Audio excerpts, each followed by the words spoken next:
বিশ্বের যারা শক্তিধর দেশ হয় তারা অন্য দেশকে কখনো উপরে উঠতে দিতে চায় না। সাম্প্রতিককালে একটি ভালো নিদর্শন আমরা দেখতে পেলাম।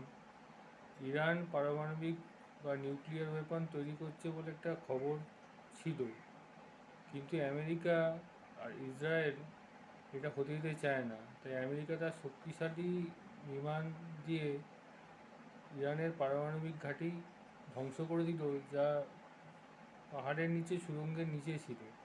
কতটা কি ক্ষতি হয়েছে এটা জানা মুশকিল, কিন্তু এই B2 বিমান এর দামই হলো 1.2 বিলিয়ন।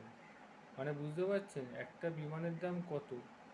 সেই বিমান কোনো যুদ্ধের কাজে লাগানো হচ্ছে, তাই মানব সভ্যতা উন্নতির দিকে না গিয়ে ধ্বংসের দিকেই যাওয়ার পরিক্রম হয়েছে।